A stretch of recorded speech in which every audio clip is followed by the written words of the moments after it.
Last month, John started and we covered some of the forgotten farms of Constantia.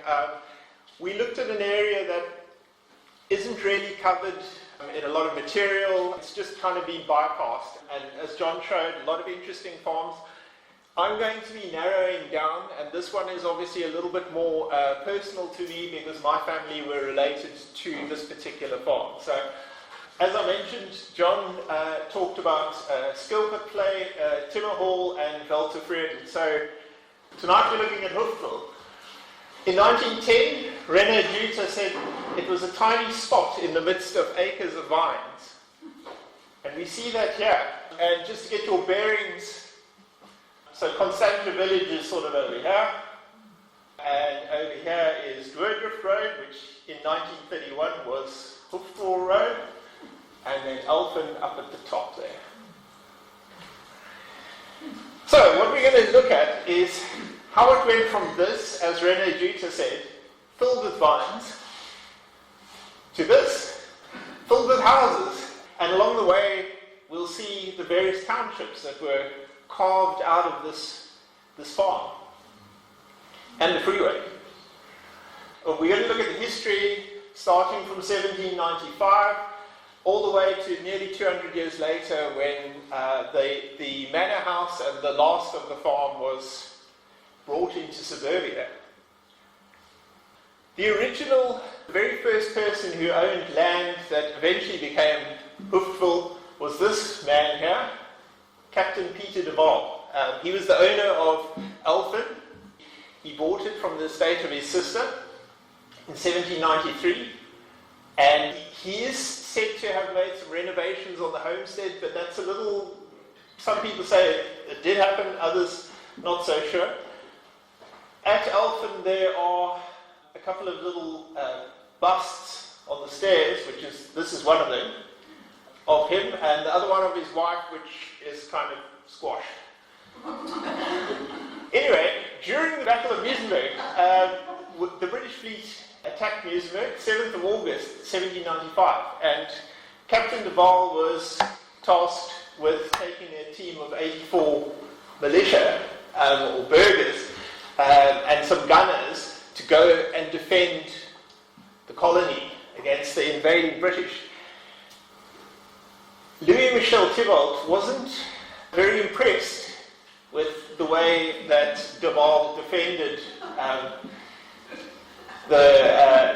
Muizenberg, and as we see here, he said that he was too prudent to expose himself, and he kept his distance half a mile back from the line of combat in order to have a good view of the whole adventure.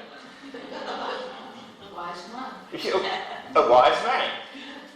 Anyway, as we know, the burghers were defeated. They had to retreat across an area which Todashini tells us gave it its name, retreat. And they regrouped at Weinberg Hill, but were easily defeated. Now, just out of interest, these items here were found in Thorn Close, which is in the grounds of the old Hoofdville. Bits and pieces, ink pots and things. So the British must have camped there at some point as they moved forward. And we see here that the farms were overrun, livestock slaughtered, and de Waal and Cluty from Constantia, they complained about this looting, but nothing happened. But here's the interesting thing. While all this was going on, de Waal was granted some land south of Elphin. In the midst of this fighting, battles going on, he was given this piece of land. Now if we look here, on this map, there's de Waal's farm, Elphin. This Lochnaus is Timmerhall. And this is the strip of land from the documents, and the river, the deep river running through it. On this map, the river, deep, goes all over the show, but this one is more likely to be correct. They're very particular. You can see they've got well, you probably can't, but they've got angles, 50 degrees, 105 degrees, very particular on this one. So it's likely that this was the most accurate track of the river. But then it brings the question of why this piece of land went right over here, past a camp. And we know that there was a Dutch camp down there. Dr. Helen Robinson says in her book that it was just south of Alphen. And we can see here, on Friderici's painting, here's the camp, just down here. Alphen would have been on this side. So why were they granted a piece of land with their camp on in the middle of this war? There's a few things. It could have been that they wanted to praise him or thank him for his efforts, but we're not too sure about that because we saw he wasn't particularly good in battle. It could have been to show up support among the farmers, or possibly they were trying to secure that land in private hands so that the British wouldn't settle there with a camp. This is just a theory I have, because the British never settled their camp there. They settled up on the hill. So it's a possibility that's worth somebody investigating one day. Not me. Anyway, Duval died at Alphen 15 May 1801. And Thomas Frederick Dreyer purchased the farm on public auction. Dreyer, he was born in 1775. He had an older brother, Johannes Frederick Dreyer, which I found out is my 5 times great-grandfather, which was quite interesting. Dreyer wasn't experienced in wine farming, but he married into the Eckstein family of Bergfleet, and he was able to draw on a number of connections.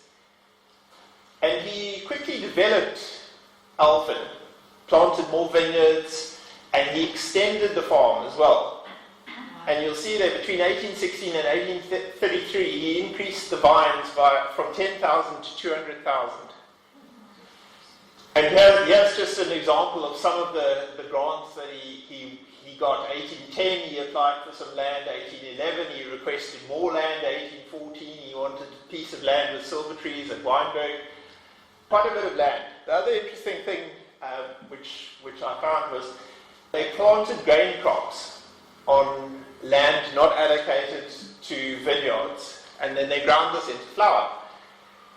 And later on, I found that of the 5 lots that were auctioned off, which eventually became Hoofdville, only 2 contained vines. And an 1820 diagram notes that some of the land was used for grazing. So it ties in with this. So, yeah, just to give you an example, here is Alphen in 1720. And by 1820, it was going up there, and we don't see it here because it wasn't marked up, but it was down here as well. And yet by 1880, it has got smaller again, but you can see Hoofdville is there. Back to the early 1800s. So in Timold's survey, it's not a very clear picture, I'm afraid, and also the angle is wrong. But here we can see the strip of land that was granted to Captain Peter de Waal, the initial part of what would become the farm that we're talking about tonight. In 1820, T.F. Dreyer transferred this huge piece of land below Alphen and to the side of it to his son, J. Dreyer. Included in that is the strip that we've seen, this little piece here, de Waal's initial piece, and this, which you'll start noticing this shape coming up quite frequently. Interestingly enough, I always wondered, and we'll see later when I show you some pictures of the manor house, I always wondered what the original building was, because the manor house at Hoofdville was a very strange shape, and I always wondered when the original building came into being, one of the clues was that there was a slave bell there. Now, as we know, slavery was abandoned in 1834, so that means that that was built before that time, but I could never quite pinpoint when the original house was built. But when we tied in with this 1820, and I recently was able to see the slave bell, which says 1820 on it. And this is owned by the granddaughter of the last owners of Hoofdwil Farm. And here is where it used to hang. So before we get on to this gentleman, Dreyer, for some reason, Dreyer Sr. managed to get that bit of land, part of that land, back from his son. I'm not sure why, 1838. And in 1858, he sold it to C.P. Brink. Now, Brink went and bought other pieces of land as well, all in that same area. And then he died insolvent. And this gentleman came along, P.J. Hooft. He was born in 1808, had quite a lot of siblings, 12. He's a big businessman, and he and his brother joined together to form a wine and spirits merchants under the name of P.J. Hooft and Co. And this is quite interesting. In those days, the farmers didn't bottle their own produce. It was sent off to the wine merchants, who would then bottle it themselves. A couple of other interesting things. I know you guys like to go to old places and whatever. I've not had a look, but they used to have premises in Plain Street, Hope Street, and there was a residence as well in Plain Street, and some stables. Also in Berg Street. I'm sure those places aren't there anymore. But they also had a theatre above the wine store. It had various names: Hooft's Wine Store, Hooft's Theatre, or Hooft's Warehouse. And the last time it was advertised was 1850. And they were saying the theatre and theatricals were again offered to let with immediate possession. When C.P. Brink died, there was an advert for an auction, and Hooft went along to have a look. He had seen that there was 200,000 vines on offer on this land. And obviously, being a wine merchant, he was probably thinking that he could then produce some wine there, bottle it on the farm, and make more money. And he was particularly interested in lots 1 and 2, which had all the vines. But he had a look, he made an estimation, and he put in an offer of £2,120, which he did say was low, but he thought that he'd get it, and he did. But there was a couple of issues. One was that the vines were not nearly as many as advertised, 92,000 as opposed to 200,000. They weren't in particularly good condition. And so there was a bit of a court case going on, which was settled, and eventually he took transfer of those various portions of land. So at the time they were still separate, and then he also took he had another grant in 1869. So here you can see the 1866 map. What's very interesting is the property is already there. I always thought Hooft had built onto it, but the house was already there, and some outbuildings. This is a cottage and some outbuildings there. This was the main part of the land that he got. There were some portions to the side as well that Brink had purchased, and one, the transfer hadn't gone through yet. Some of this land looks like it was incorporated into the final, what we know as the Hoofdwil Farm. Others, it's not clear whether they were ever fully part of it, whether Hooft actually bought parts further across there or not. The house was already there, but it looks like Hooft did some adjustments. I think he built the fountain, which I use as a pointer later. You'll see it to kind of give us a few bearings. And he put the vines right. And then he died in 1874, and he was buried in Wynberg. His brother took over the estate, and the next person to take over was this man, Service van Breda. He was originally from Wynberg, but he lived out in Kimberley, and he was married to Annie van Reineveld. Her father was a JP in Kimberley. But Annie was quite ill, and obviously Kimberley being full of dust, conditions weren't very good for them. Dr. Jameson attended to her. And so I think they were already looking to move down back to Wynberg.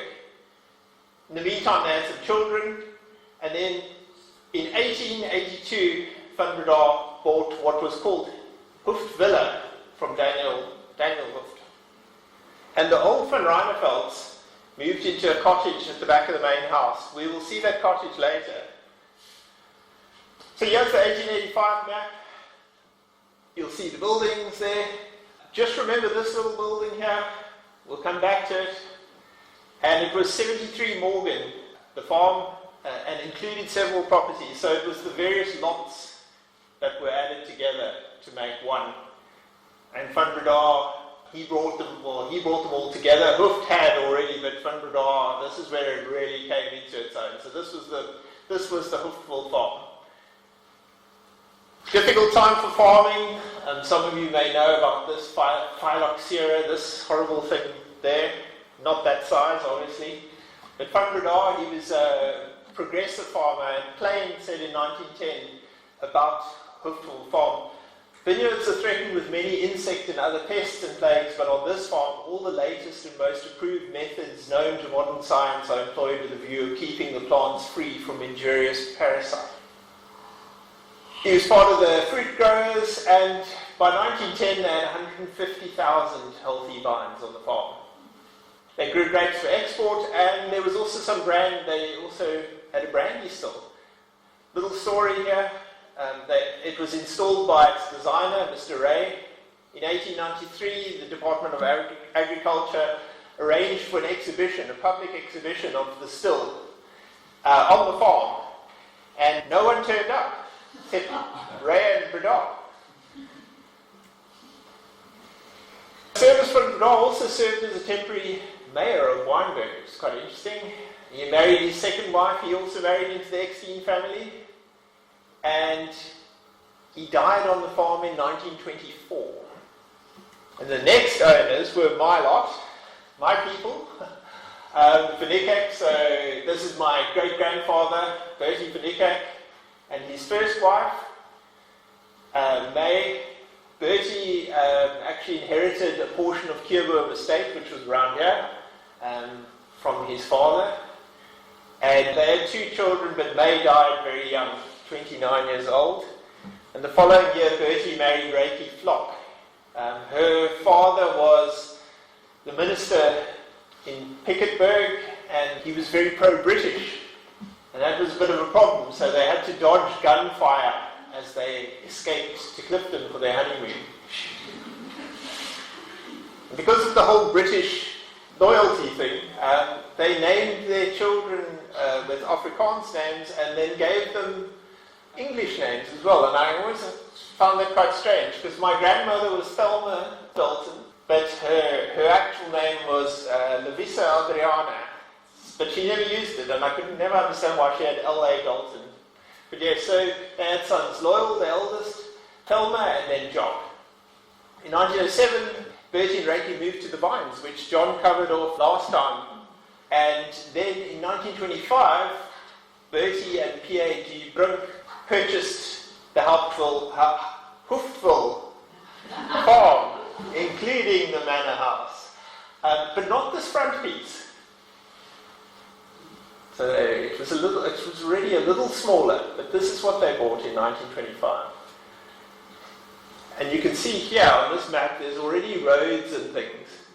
And the other thing which is quite interesting, and you won't be able to see it, I don't think, is this was when they, before or at the time they bought it, and it already had a tennis court.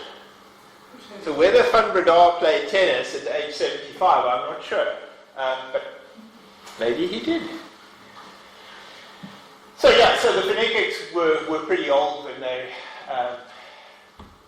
moved in to start farming. They moved in during the royal visit. Prince Edward was in town, and as they were taking their belongings up, the entourage went past and they had to pull across and let them through.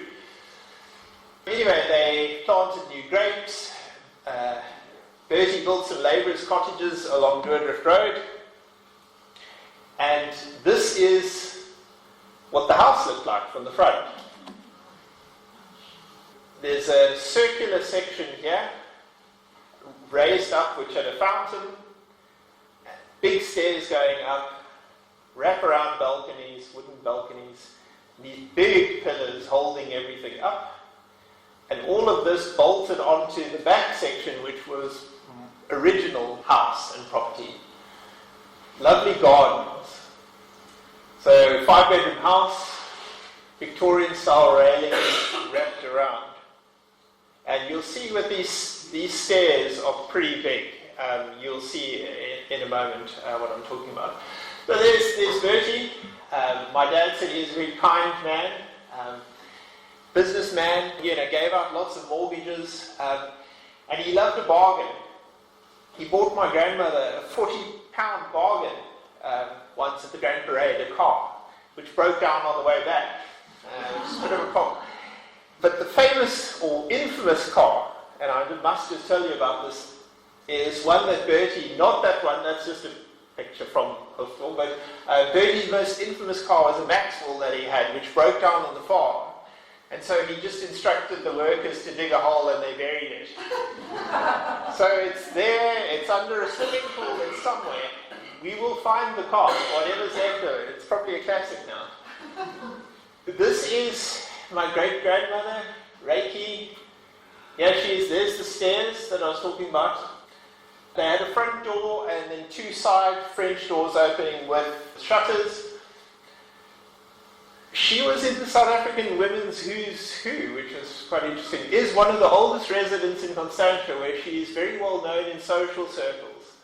Her family having played an important part in the sporting and social world of the Cape, where they have many interests, is a lover of art in all its branches, and is the owner of a particular fine collection of antiques, chiefly interested in landscape gardening, and is a progressive woman farmer and a pioneer of the grape packing industry. And the gardens were all to do with her, the nice gardens. My granny helped on the farm. She had to pre-thin grapes, said it was horrible. Her brother Jock went off to manage Groot Constantia, and so Loyal, the other brother, he also used to help out. But it wasn't all work. There was entertainment as well. Hilary Mauve said the family entertained constantly. There were tea, dinner, tennis, and even political parties. Surprise parties too, very much in vogue in Constantia Valley. And so they would obviously, everyone would come around, they'd roll out the carpets and have a bit of a social. The Vernacular boys were into rugby, and this is how my grandfather met them. This is one of the first 2 children. He's Arnold, he captained Great Ormond Street. Jock was actually a well-known rugby player and a Springbok, although he only played one test through injury. This is Jock here, and here is Prince Edward visiting, and there Jock is injured on the tour to the UK, and he never recovered from that injury. It was through rugby that my grandfather met the Vernaculars and got connected. This is my grandfather with Paul Roos on the Junior Springboks tour to the Argentine. And there he is kicking, and here he is in his Springbok top with Darnie Craven, Benny Osler, and a bunch of others. And I like this. Has South Africa 2 better forwards, Axie and Dalton excel on Saturday. Yay! So, this brought the families together, and on 18th of November 1933, my grandparents got married, and there was a big wedding reception at Hoofdwil. 500 guests came down to the farm. And depending, if I have enough time, I'll see. I've got a little 4-minute film that they made of obviously those days you couldn't make a long film, but because it was a Springbok wedding and that sort of thing, they made a little film of it. You will see little bits of the farm. It's mainly the people, but if we have time, I'll put it on at the end. I think you might quite enjoy it. 500 guests seated under the oaks. Here are the guests coming in to the thing. Now, this will give you some idea of dimensions. If you count how many people you can fit across the steps going in, it gives you a good idea. This is the front door. This is one of the side doors. This is my great-grandfather greeting every person. And here's the band. And they're all filing in and going through the side and coming out on the side of the house where there was the reception under oaks. Tables. This is a little, I call it a larker. I don't know what people call it. And here's the tennis court. So this is kind of where they used to sit, and the tennis was over there. And viewing from that side, and this is not a particularly good quality picture because it's from the movie, but you'll see it later, you can see the door that they came out. This would later become the front door of the house. Here's my gran in front of the house. You can see the pillars and things. But I thought this was quite interesting. So this is Val Latimer. She was one of the Vernaculars. She said, Aunt Phyllis and Uncle Loyal with my cousin Tony and John lived in a separate, rather lovely double-story house up the driveway. We'll cover that shortly. Anyway, my grandparents lived there for a while with my great-grandparents. Then they moved out, and the Vernaculars sold Hoofville to the Johnstons, £17,500. Charles Johnson, he was an Englishman, and he founded the motor company Williams, Hunt and Johnston. And they decided, they were living in Annandale in Claremont. They decided they wanted to go and farm for the first time, so they bought the farm. Loyal Vernacular helped them out for a bit. But before they moved in, they did a number of renovations. So here we can just see some. So this, you can see the balcony, the wraparound wooden balcony of the Vernaculars. That was taken out. There was some concrete, it was all enclosed. Concrete pillars were put up. This is not a very good picture. So what I'm trying to point out here is upstairs here, this balcony went right across a window because the window was from the old original house, and when they added this on way back when, they covered that window. And here you can see the windows open here in the Johnstons because they took the wooden balconies down. This is Loyal Vernacular with my Aunt Marion, who has only recently passed away, aged 86. This is the biggest change, I think. So here's the steps and the front of the house. And under the Johnstons, they closed that off and they moved the door to the side of the house. So this was a kind of a lookout balcony, a little protruding piece that came out where the steps used to be. And you can see this is all closed off, which was obviously open. And there are the Johnstons standing on the balcony. So this was where the steps used to be, going down. This is where all the wedding guests came up. You can see it's a Sunday because apparently Charles Johnston used to raise the Union Jack on a Sunday. He put up this flagpole right here, and he's even got his diggy bow on for a Sunday in his pipe. So it's definitely a Sunday. They look dressed for the occasion.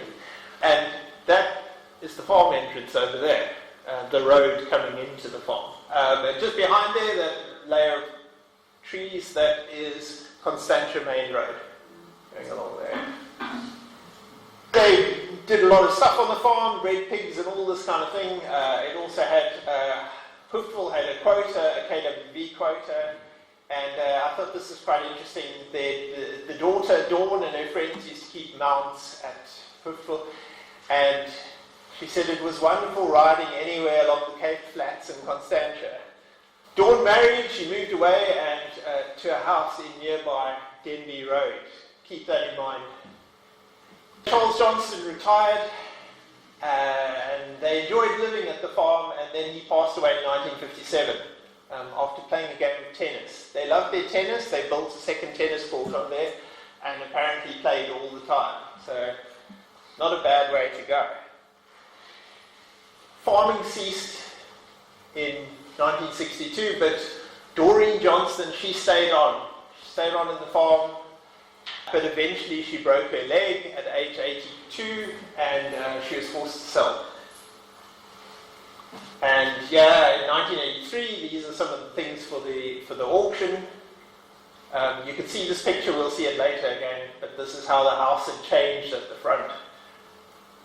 This is the auction, and this fountain is what I always use as the thing, as a kind of marker. The steps, the original steps where the wedding people were going up, all the guests were coming up, was over here, and Charles Johnston's flagpole was somewhere over here. There's Norman Henshawwood School, just behind there, and you can see there's kind of a little rundown by this stage.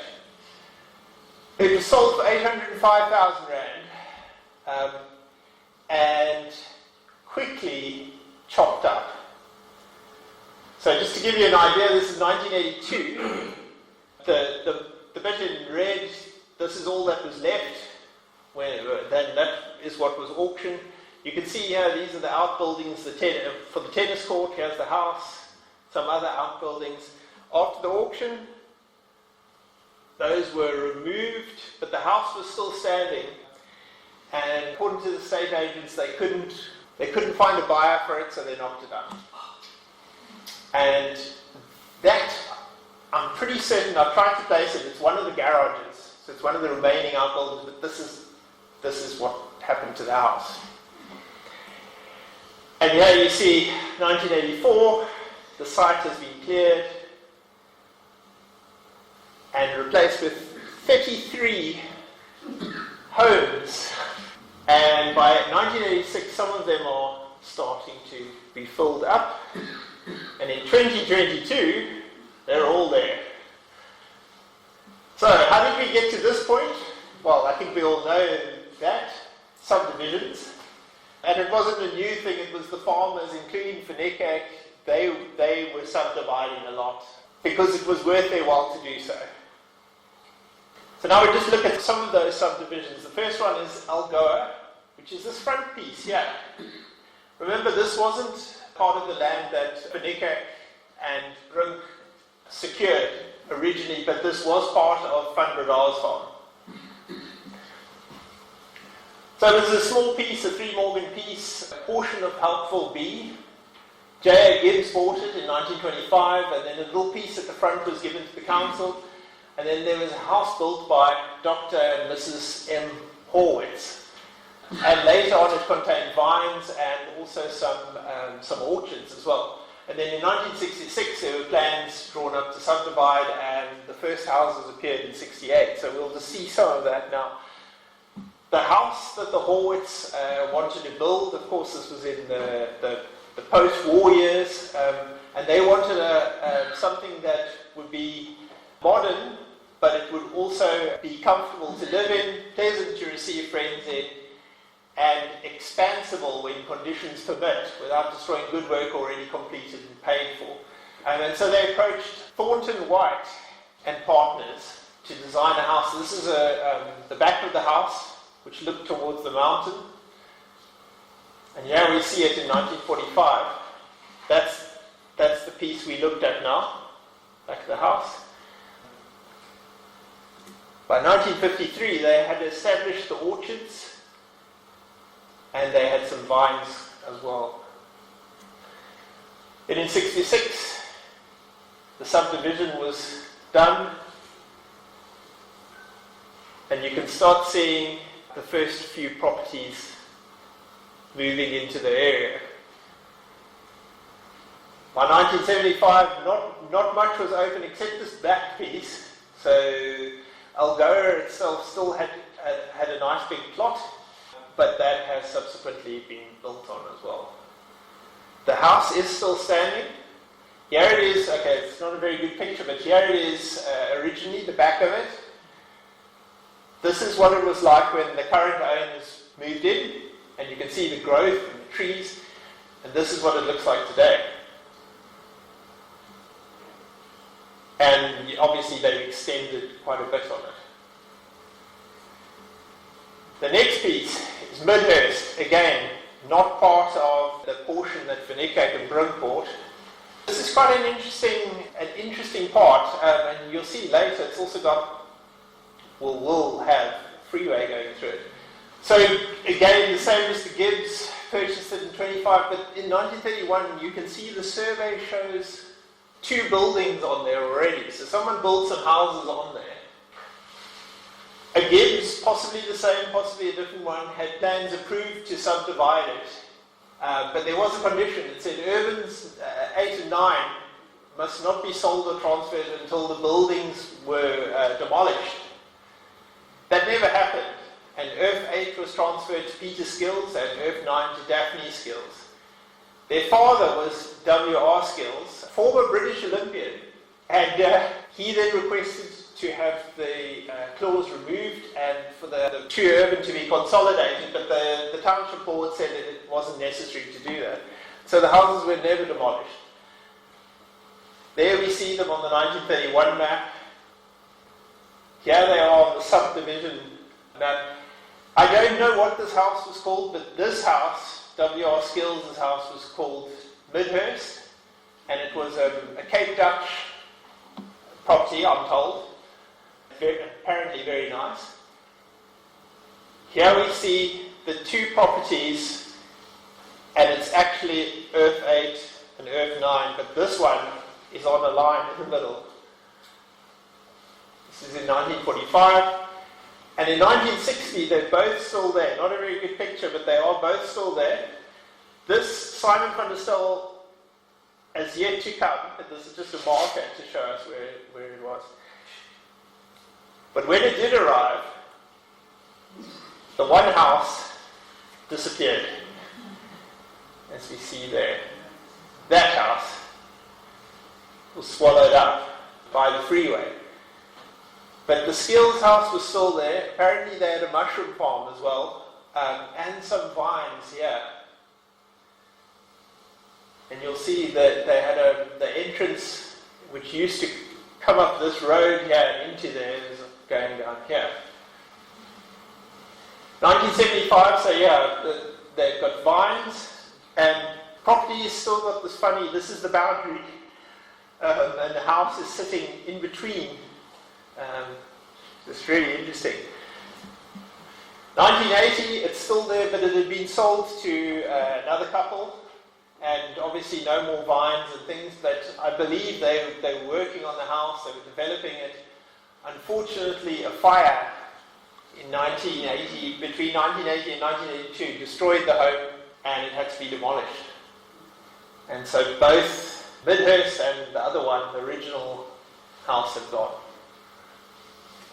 And this is what it looks like today, and that's where the houses would have been. Brunkveld. This is another section. So when Vernacular and Brunk, they bought Hoofdville, and then it was subdivided in 1926, and Brunk took 19 Morgan portion at the bottom. The 2 of them in 1936 tried to offer their farms to the city of Cape Town, but it wasn't accepted. And then later, Brunk's son subdivided, as we will see. So this is the initial lot BK that PAG Brunk took, and he built a house over here. This was the house, Montana, in the early 1940s. This is the house today. And inside it still has some of the original features as well. This is Hoofdville, and this here is a line of trees which is the northern boundary of Montana Farm in 1937, which was running along there. So this is the subdivision, and so Brunk's son had these farms or these parts subdivided and kept this, but later that also got chopped up as well. I put here, this is Montana. I put here a little blue piece. This is another house that was there from 1931, which we looked at as well, but not sure what its connection to the Montana house is, whether it was one of the children or it's not that clear. but we'll cover it off shortly. So in 53 you can see plots and houses and things coming along. This is a view from Hoofdville, and here's the northern boundary.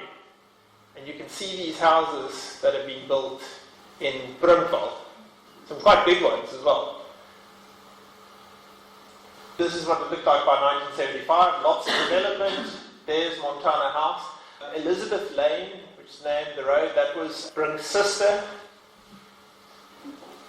And that's what it looks like today. Now here's the second house. Boxley, you'll see they're both on the 1931 map. And in 1948 we can see Boxley's little house. And this plot here was transferred. There's looks like a barn or something behind, and you'll see later the Healy Hutchinson, the dam people, they owned this at one point. But in the 60s, and this is a terrible photo, very blurry, but this was run as a riding school. So there was stables and sections of ground to run the horses around, and this was the house over here, and big sort of barn behind it. But shortly thereafter, 1969, it was subdivided. No more barn, there's the house. You can start seeing the demarcations for the subdivision, and here's some building going on there, and even on the Montana side, some buildings have gone up over there. In the 80s, the house is kind of isolated. Interestingly, they built on, you can see these side pieces, they built on sections on the side of the house as well.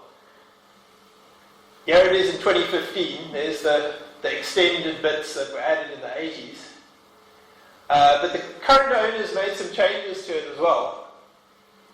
So this is what it looks like today from the top. Done some garden work and cleaned up the roof. And this is the house as it is today.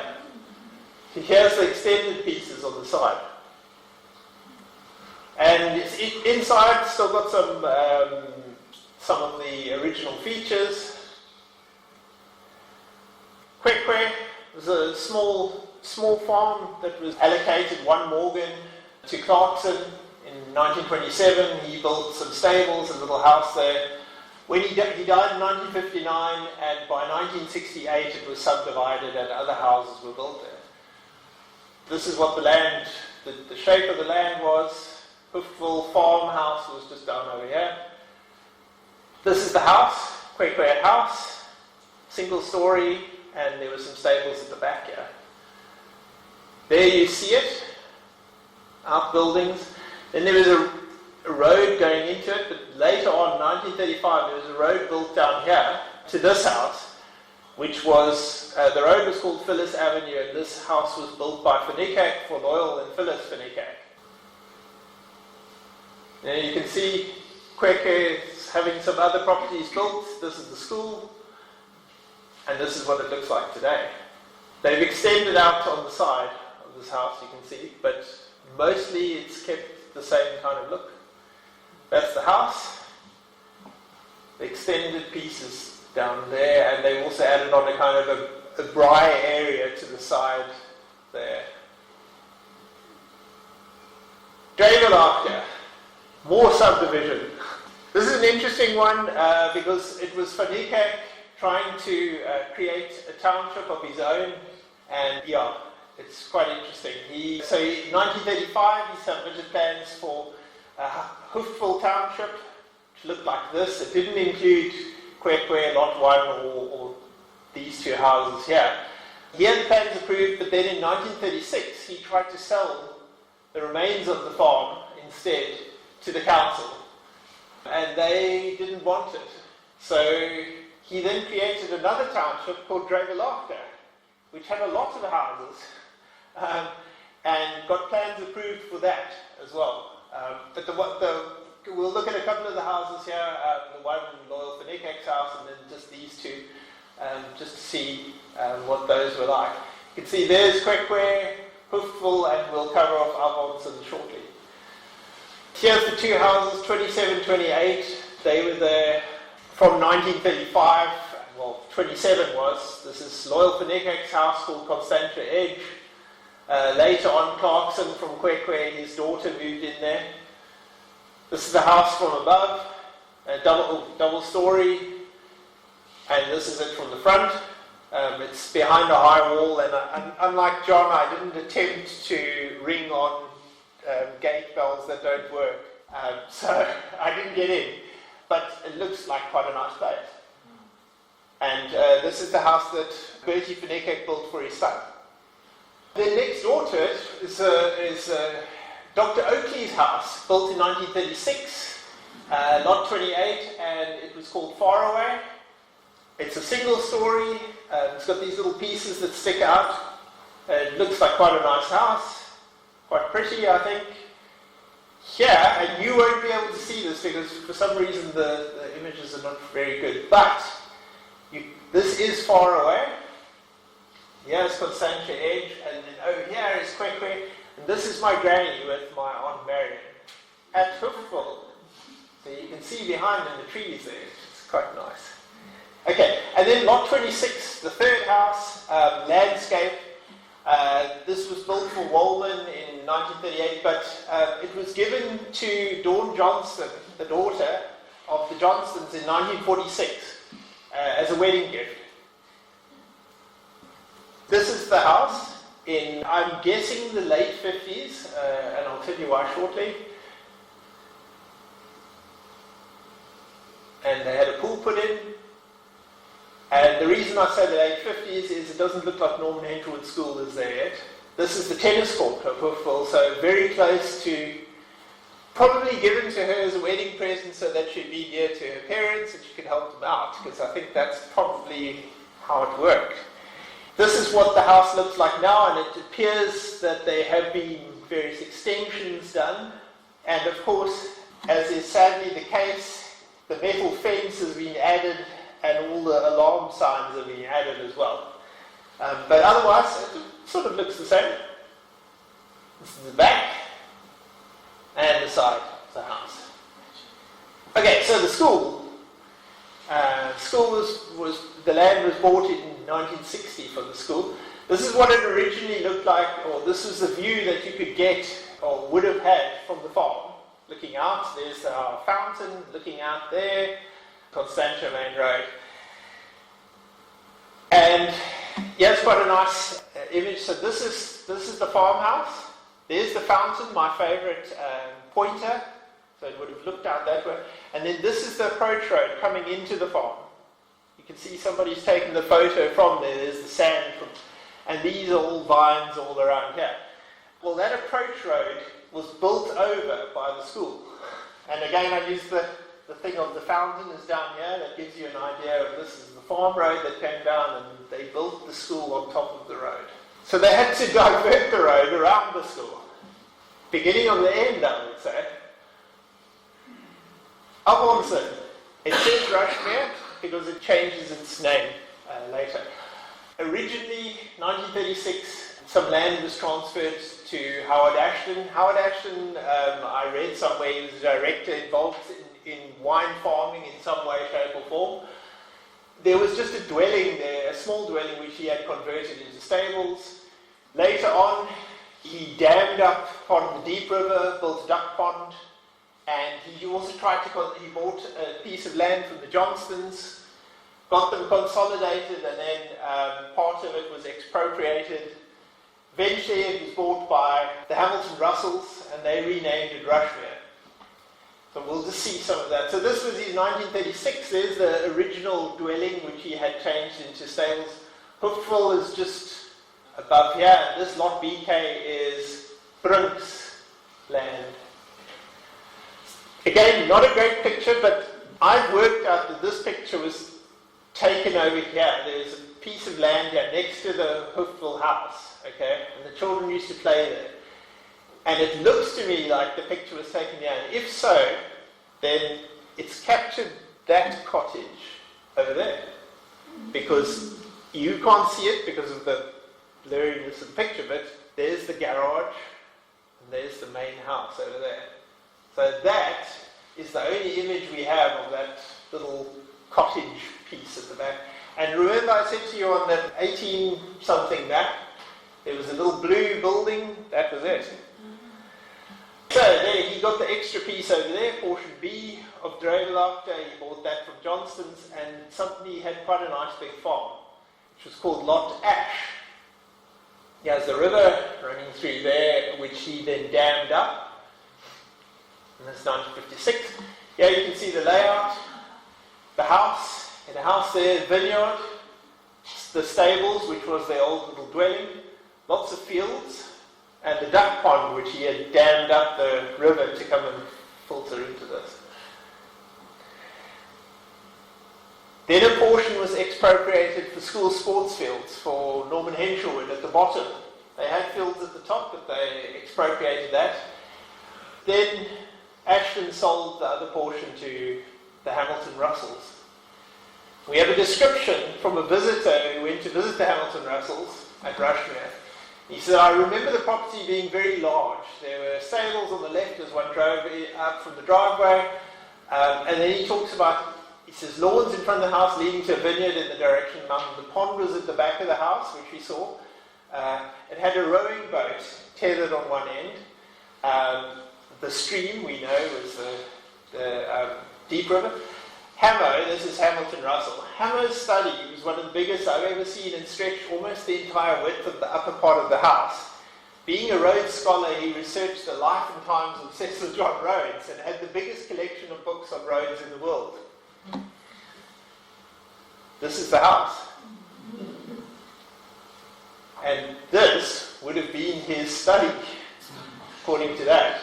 Lovely gardens, again, as you can see. Very nice place. Great view, love the cannons. Here's another view of the gardens. And then, interesting about the Hamilton Russells, I found out that their son David, in 1979, David was the Reverend David Russell, would have been David Hamilton Russell, and he had breached his 5-year banning order with the government because he had been doing things like taking part in preparing and distributing a report on the activities of the riot police in black areas outside Cape Town and possessing Donald Woods' book on the murdered Steve Biko. And so he was in a lot of trouble, and it said here, David Russell needs our support. Send messages to the Reverend David Russell, Rushmere, Denby Road, Constantia. Later he became the Bishop of Grahamstown. So, 1983, there's the house. There's another little house there, maybe for David Russell. There's a tennis court and a swimming pool.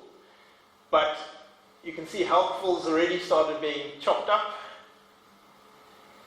Rushmere Farm was also going to be chopped up. This is the original plan to subdivide it. You can see the ponds being cut out and given to the public. Here's the house. Here's the other house, swimming pool, tennis court. The original plan included the house, but this is what eventually was put in there. No house, that was knocked down, and it became the Rushmere complex, which you can see here. They kept the tennis court and the pool, but nothing else. There's the school sports field next door, and you can see Hoofdville also getting developed. And then next door, Earth 11398 in 1997 was also under attack, and we can see that was getting chopped up and it was making way for Druidrift Village, which is over here.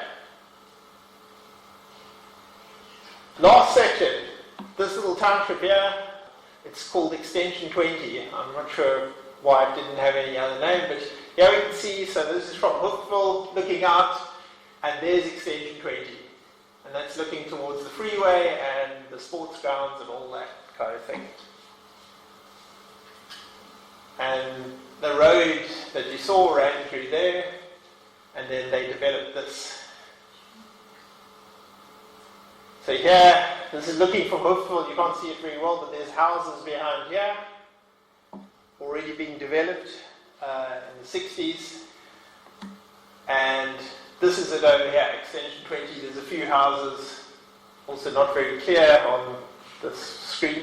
There's Kwekwe, Hopeful House, the school. Yeah, and this is starting to be developed there. This is what it looks like today. Okay, so I'm going to give you a little virtual tour, i.e. just walking around, seeing some pictures. Most of these pictures were taken just before the house was knocked down, so it's not in its finest, possibly in its finest thing, but it gives us an idea of what was there. So just to give you the layout, it was a fountain.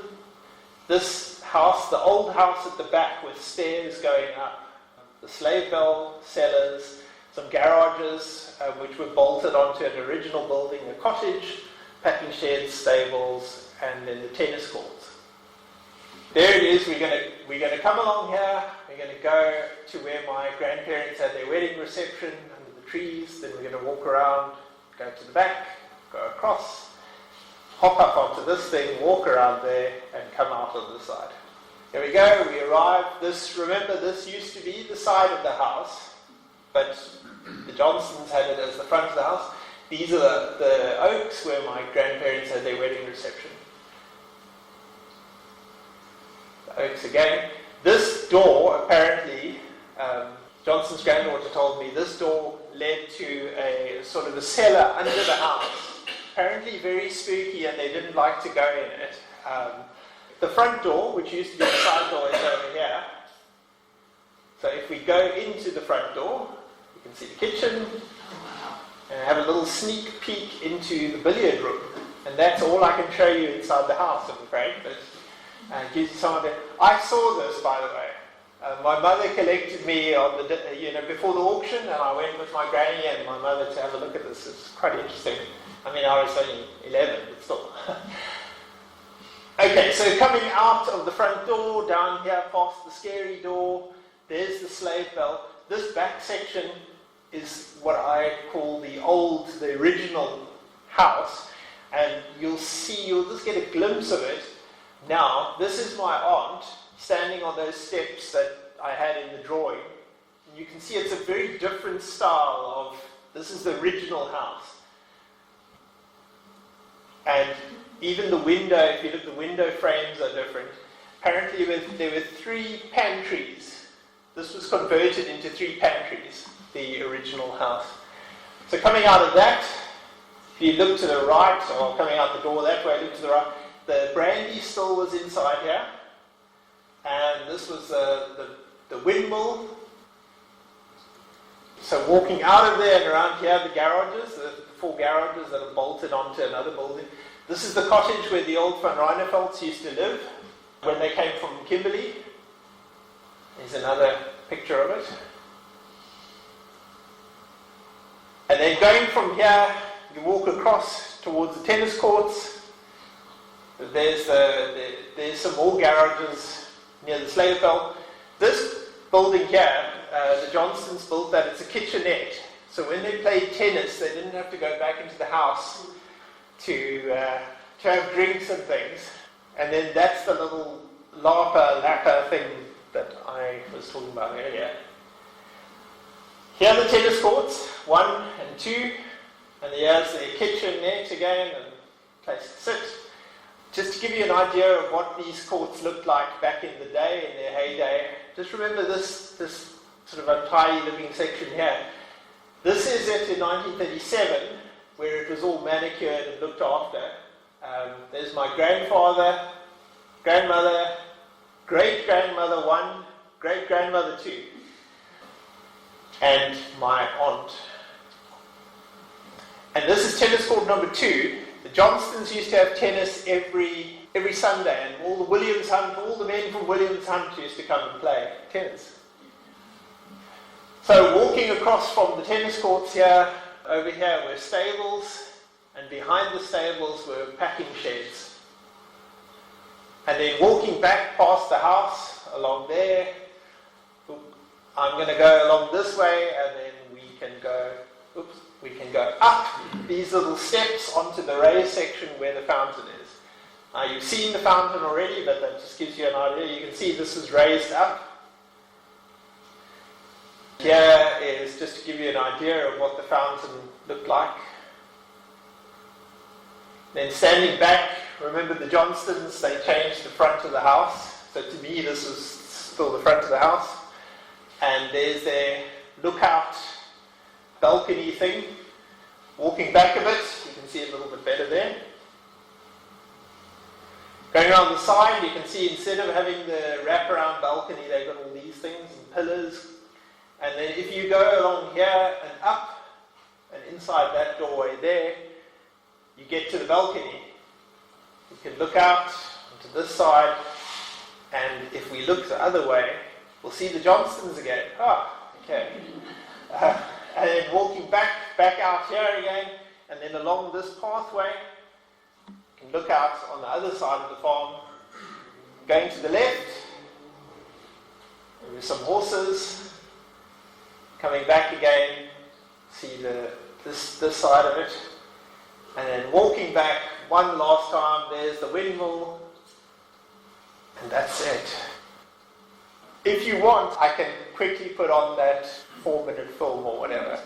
If you'd like to see it, I'll put it. There's no sound or anything, it won't take very long, but it's fun.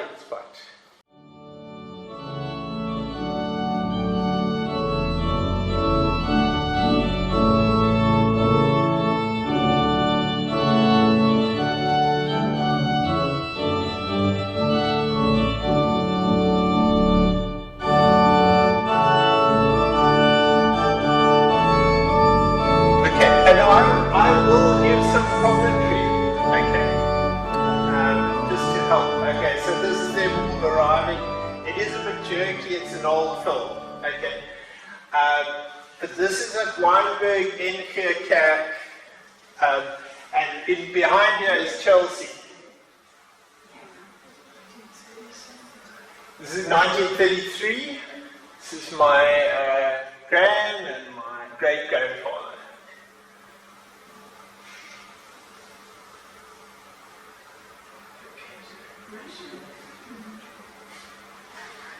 Yeah, but the flowers are very impressive. And Bertie was a deacon at the church, so he was allowed to film inside the church. It's quite unusual. And look at all the hats. Lots and lots of hats. There's the church and the clock.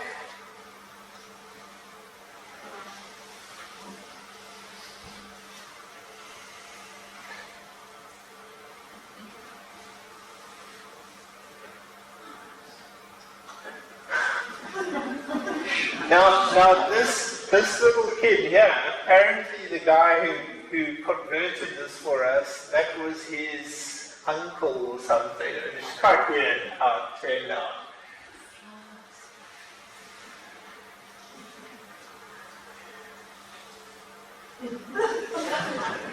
There are lots and lots of flowers. If you watch this, you'll see a lot of flowers.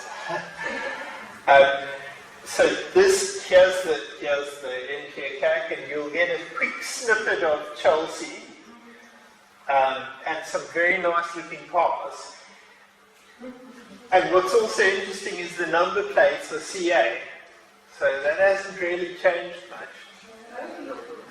But there's Chelsea in the background. There's my great-grandmother panicking and stressing because she's got to do the reception now. Okay, this is at Hoofville. Remember we saw the picture of the people going up. There's Bertie greeting them all, coming up and then filing through the French doors on the side. Here they all come. Look at the garden. If you get a view, you'll see the plants and things.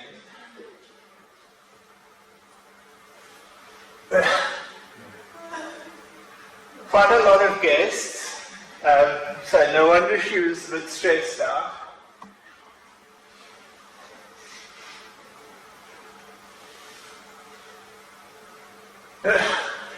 Yeah, so look, here's the fountain, and everything's been done up nicely, the lawn's been mowed.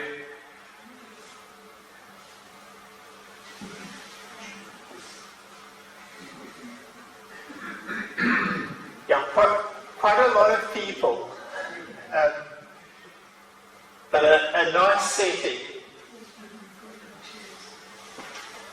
see the tennis courts in the background there. And here's in front of the house, so you can see the stoop over there.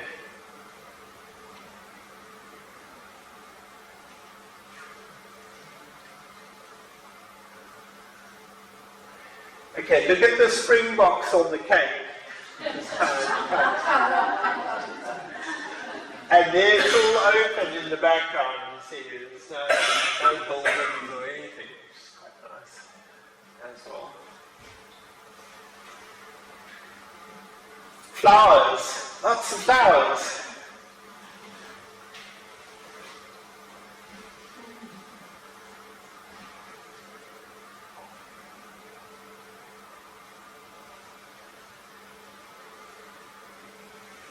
Now, a little bit later, they laid a wooden dance floor down, and so you'll see them dancing, but there's actually had a floor laid down.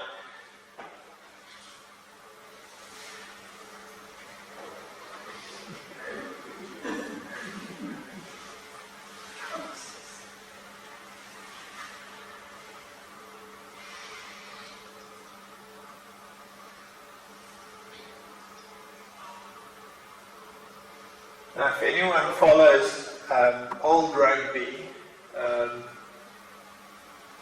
there's Benny Osler giving a bit of a speech.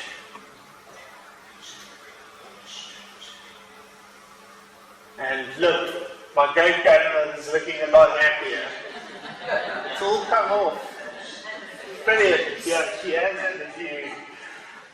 This is Jeff Gray. He was a Springbok. He was at Bishop's with my grandfather.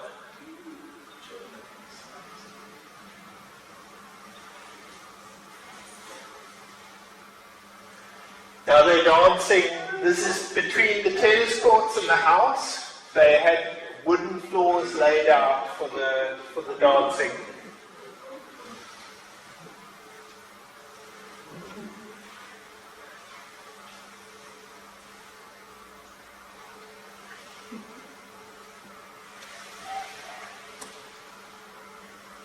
Now you can see the front door, well, the side door, but later it would be the front door.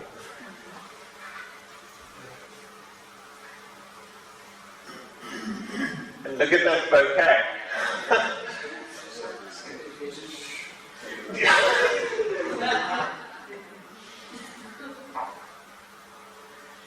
There's front, obviously front door of the house.